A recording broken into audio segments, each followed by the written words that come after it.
9 people? That's just too many. What do you think this is, a baseball team? I've always had a dream since I was a child. A cute house like the ones in picture books, with a white dog in the yard. But reality isn't always so sweet. I finally managed to get my own house. But when I returned from work, it had transformed into something like a dormitory. I won't forgive them for this. My name is Mary, a 32-year-old office worker.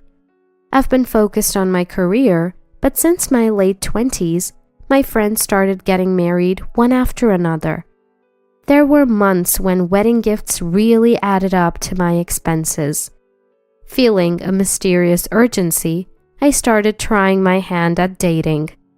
Mary, when are you going to give me grandkids? Every time I visited home, my dad, David, would say this, and it made me so uncomfortable that I gradually stopped visiting as much. My mom passed away when I was young, so I grew up with my dad, my brother, and my paternal grandparents.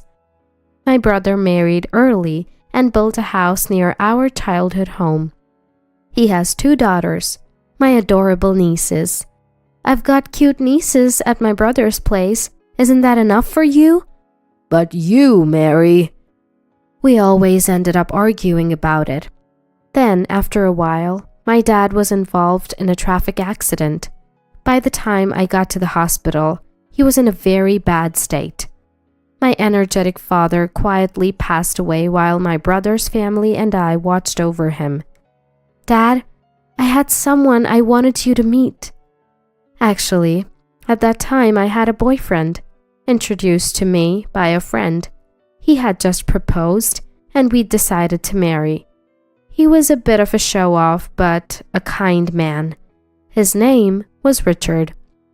Now with both my parents gone and my brother having his own family, it's gotten lonely, hasn't it? I muttered this, stroking my cat Lucy after returning home from the funeral. Mary, you're not alone. You're going to be a part of my family. Richard, sitting next to me, gently held my hand. He came to check on me, worried about how I was doing. Let's build a happy home together. I thought I could have an ordinary happiness. Little did I know back then what would happen. Welcome! It's a bit cramped though. I visited Richard's family home for a family meeting. Patricia, his mother, spoke plainly and was full of energy. I hesitated as I entered the room, thinking it would be just the in-laws, but it was crowded with in-laws, step-grandparents, Richard's brother Charles, and his wife Sarah, and their kids, Thomas and John. Nice to meet you. Wow, that's a lot of people. The house, built by James, Richard's father, felt somewhat run down. Honestly, it was old, but the family welcomed me warmly, easing my nerves. On the way back in the car, speaking of which, there were so many people today. Christmas or Thanksgiving must be quite an event, I said to Richard, who laughed in response. It really is cramped there. Can't believe they manage to live like that every day. Hearing this, I was genuinely surprised. Richard's family home was never really spacious. I thought it was just a temporary gathering. 8 people in that house? Wow, that's something. Richard said it was originally just the 4 of them, his in-laws and step-grandparents. But then Charles, who couldn't hold down a job, moved in one day with Sarah and their kids without asking. Charles will probably move out once he finds a stable job, Richard said with a laugh. Back then I just thought Richard's family had its challenges, nothing more. After marriage, Richard and I, along with our cat Lucy, lived a peaceful life without kids yet. Richard was fairly helpful around the house, and Lucy was fond of us. As for his family, Charles and his family were still living in that house. The walls were covered in children's scribbles, and Patricia laughed, saying she gave up on cleaning them long ago. Sarah, Charles's wife, always looked tired. She was older than Charles and close to my age, so we became friends quickly. "Hey, Sarah, hurry up!" "Mary, don't just stand there. We're out of beer."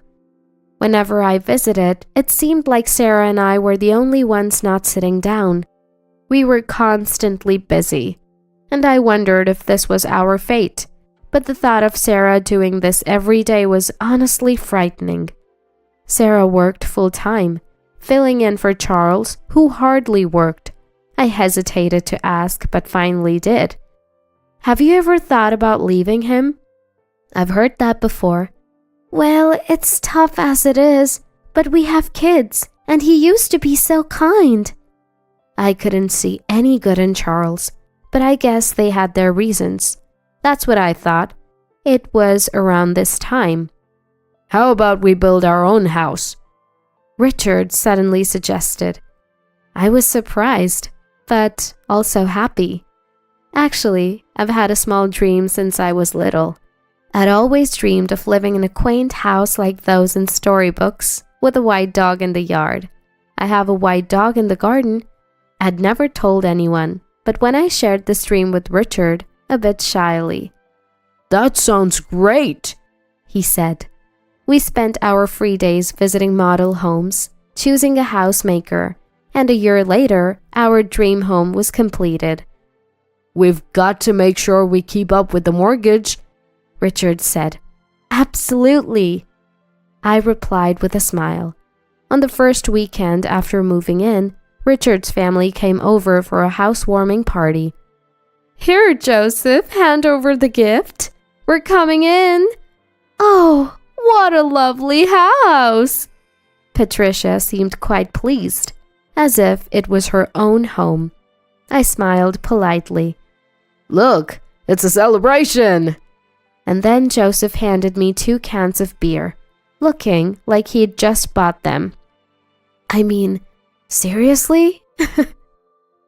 Charles wandered around the house and, finding our bedroom, exclaimed, "Oh, this bed is super comfy!" Saying that, Charles started rolling around on the bed. The kids, following their father's lead, got excited. "Look, there's a cat!" They ran around, chasing our pet cat Lucy. Lucy is friendly, but she had never met so many people at once, so she got scared and hid in the back of the room. Poor Lucy. I glanced at Charles and Richard, who had already started a party with the in-laws. "Mary, Patricia is insisting on appetizers quickly. Can I use your kitchen? And sorry about scaring Lucy," Sarah said apologetically. Why is someone as nice as her with a guy like that? I had grown to care for Sarah like a real sister. "I'll handle it, Sarah. You relax," I said, but she still helped with the cooking while managing the kids. The step-grandparents were always quiet, almost like dolls, not talking much. But they said, "What a lovely home, right, James?" "Yeah, sorry for the noise," James replied, even though the loud ones were the in-laws. The step-grandparents were the ones with common sense in that house. In other words, the odd ones out were the in-laws, Charles, and probably my husband Richard too. From then on, the in-laws and Charles would visit our house almost every weekend. They partied till dawn, so loud that we got complaints from neighbors and even the police once. The step-grandparents, Sarah, and the kids hadn't visited our house since the housewarming, but the in-laws didn't hesitate to put me to work. I was at my wits' end. Richard had also started showing his true colors. Once, I had a cold. I was too weak to prepare dinner and asked Richard, who was home early from work, to pick something up. He came back with 2 hamburgers. I couldn't even think of eating them. "Why hamburgers? I can't eat this right now," I said without thinking, instead of getting angry. "What are you talking about, Mary? You need to eat to get your strength back," Richard said. "What? If I had the energy to eat that, I wouldn't have asked for help in the first place. I thought to myself, by the way, when Richard was sick once, "Want a hamburger?" I asked him sarcastically. His response was, "No, that's ridiculous. Are you trying to annoy me?" That's what I said. In short, this family was self-centered and lacked empathy. They were done for as people. Enjoy your freedom while it lasts. I'll make sure you all get what you deserve. With that thought, I smirked wickedly. A few days later, I had a business trip scheduled. On the morning of my departure, "Well, I'm off then," I said cheerfully to Richard. "Was your business trip starting today? What a coincidence. Sarah is also on a business trip from today," said Richard. "Really? I had no idea. What a coincidence," I replied. "Mom said they'd be in trouble without someone to take care of the house." Richard laughed mockingly, making me think, what a jerk. I was busy during my time away from home. Days flew by quickly, and before I knew it, a lot of time had passed. A major typhoon hit, and I contacted Richard. "We're fine, but the family home had some serious leaks," he replied. Thinking of the old family home, I felt it was understandable. The day I returned home arrived. As I walked from the nearest bus stop to my house, I heard loud, unrefined laughter echoing in the residential area. Is someone having a barbecue in their yard? The noise was that loud. This will surely attract complaints from the neighbors. Wait, what? I was shocked. The loud voices were unmistakably coming from my house. As I cautiously opened the door, I found many bags in the entrance, and the walls were covered in graffiti. Stunned, I was at a loss for words. "Hey, Mary, welcome back!" A drunken Richard greeted me. Frustrated by his insensitivity, I entered the living room to find equally drunk in-laws and Charles, with Sarah making appetizers for them in the kitchen. The step-grandparents were quiet as usual, and the kids were happily drawing on the living room walls. Then there was another young woman I didn't know. Overwhelmed by everything, I felt my mind about to snap. "What is all this?" I asked Richard calmly, trying not to get emotional. Didn't I tell you? The family home had leaks because of the typhoon." "I heard that part. And then?" Richard's story was this. The family home had a massive leak, and the in-laws, having nowhere else to go, temporarily moved into our house. Without Sarah, who was away, the in-laws, Charles and Richard, decided, "We thought, why not live here?" Richard said proudly. What? Even with this explanation, I was baffled. To my silence, "It's fine, we're family. We have extra rooms, no problem," the in-laws added, smiling. "It's all right, Mary. The walls got a bit dirty, but it's just kid stuff," Charles said nonchalantly. "And who is that woman?" I asked about the woman lounging on the sofa, fiddling with her phone. "Oh, that's Karen, a mutual friend of me and Sarah. Right, Sarah?" Charles asked her. "Yeah, that's right," she answered with a smile. "This girl, Karen, was kicked out by her parents, and Richard said it was okay for her to stay." "Thanks in advance," the not-so-bright-looking girl replied, leaving me utterly confused. In our not-so-spacious living room, there were 9 adults and 2 children. The room was a mess, the walls covered in scribbles, making it look nothing like a new house. The family was loud like a dormitory. I couldn't help but lose my temper. "Seriously? 9 people is too many. Are you guys planning to start a baseball team or what?" Then I realized something. "Hey, where's Lucy?" Our pet cat Lucy was nowhere to be found. When I asked Richard and the others, they all claimed ignorance, while frantically searching for Lucy. Lucy, huh? Dad opened the window to smoke and she ran away, Thomas told me. Charles glared at the boy as if he had said something he shouldn't have. What were you thinking? I told you to be careful with the windows, I said, near tears.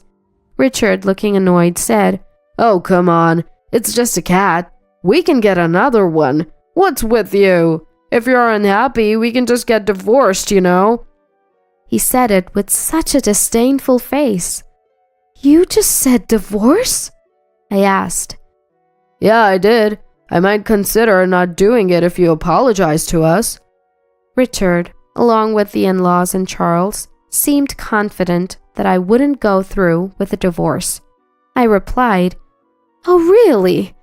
Well, then here, write this. I slammed down the divorce papers I had prepared. My section was already filled out. I fetched my pre-packed bags from my room. Done? Why haven't you written it yet? I'm busy, you know. And said coolly to Richard. They were all shocked by my preparedness. Angrily, Patricia said, Richard, divorce this woman already. We've built the house, so she's useless now. Patricia said that. Realizing too late, Richard said, Right, Mary. You'll regret divorcing me. But I had no regrets. What are you talking about? You're the one who's going to struggle. Just write the divorce papers. Once Richard finished writing, I snatched the papers and put them in my bag. Then I went to Charles and said, Here, you need to write this too, handing him the divorce papers. He laughed. What? When did I marry you? Looking at the filled-in wife section, Charles said, Hey, Sarah, this is... Sarah coldly stared at Charles and said, I'm divorcing you. Write it now, please. To which Charles exclaimed, Sarah, bite the hand that feeds you, huh? Joseph was talking nonsense. From my perspective, Sarah had been living like a slave in her in-laws' house. The money she earned was mostly taken by Charles, leaving only a little for living expenses.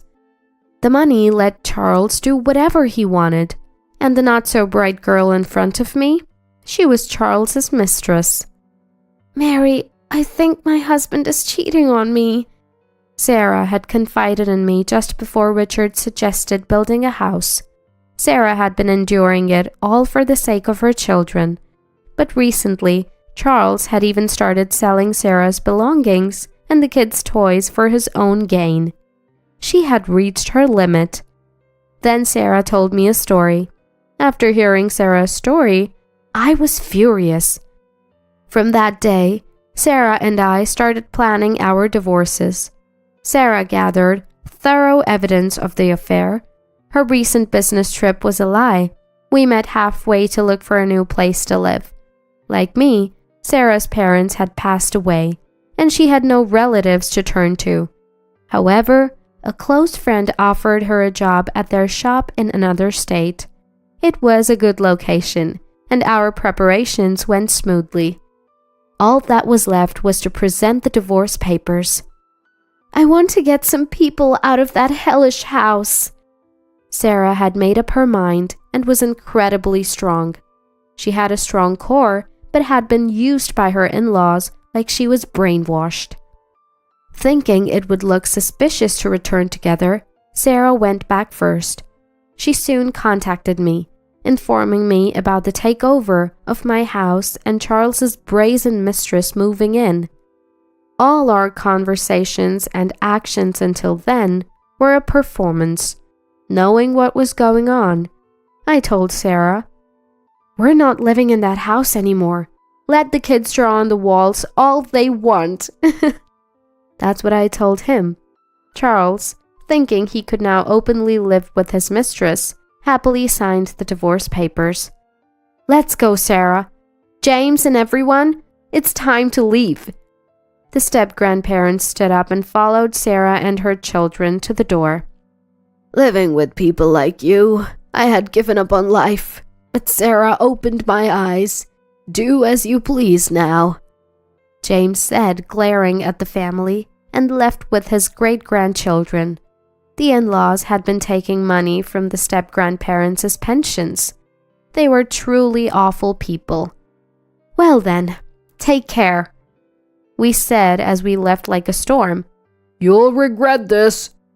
The family laughed as we left, but we ignored them. Months later, Richard contacted me. Oh, I forgot to block him. I could guess the content of the call, so I answered. Mary, come back! Richard sounded desperate. I barely contained my laughter. Come back? We're strangers now, I replied calmly. Let me talk. Mary, what do you mean? Why aren't you paying the mortgage? Patricia's voice came through, probably snatching the phone from Richard. What are you talking about? I have no idea. I played dumb, while Patricia sounded frustrated. Apparently, the house's mortgage had already fallen behind last month. When I pressed Richard, he claimed I hadn't been paying the mortgage. What an inconvenience. While I remained silent, Patricia kept talking like a machine gun. First of all, this house, you guys had a combined income of $75,000, right?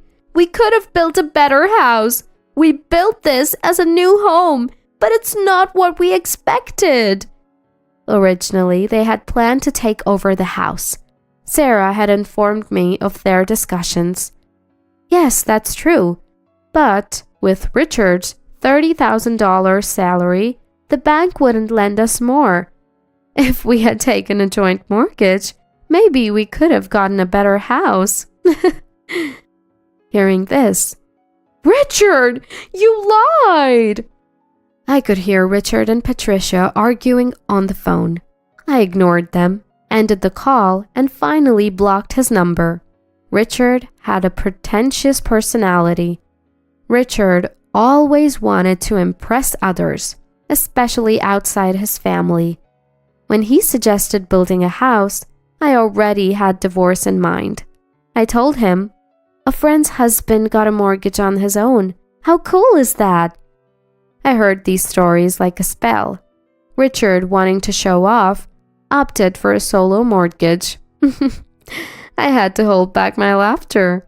He probably didn't tell his family because he was afraid of them knowing the truth. But I didn't care. The house was built to Richard's taste. I had no attachment to it anymore. Richard hadn't cheated, but there were no alimony or penalties in our divorce. So, to spite him, I left him with the mortgage debt as my revenge. Let him suffer. And I was able to rescue Sarah, whom I cared for like a sister, from that house. That was my main goal. Later, they couldn't pay the mortgage and the new house was repossessed. But it was a mess inside, with scribbles everywhere, and walls yellowed by cigarette smoke from Charles and his mistress. It didn't look like a recently built house. Richard had to rent a cheap apartment and Joseph and Patricia ended up moving in with him. They'll probably never leave him alone, like parasites. I don't care, they're strangers to me now. The only good thing about my former in-laws was that the children weren't affected. Otherwise, they were the worst. Sarah, as Charles's ex-wife, successfully claimed alimony through a lawyer. She had to borrow money, but managed to pay it off. I'm glad for her. Charles and his mistress became outcasts in their community and are now missing. They haven't repaid their debts, confirming how awful they are. Sarah is happily working at her friend's place. Her kids are doing well too. I hope they find happiness this time. James and Barbara seem brighter now, like a weight has been lifted. They sold the old family home and are enjoying their retirement in a distant place with their savings. That's great news. As for me, I've requested a transfer to a local office. I was reunited with Lucy, my cat. Thanks to social media, someone in the neighborhood had found and taken care of her. It's good she's friendly. Now, I live alone in my late father's house. With my brother's approval, I'm saving to build my dream house. And someday, I hope to introduce someone special at my father's grave. Today, I'm working hard towards that goal.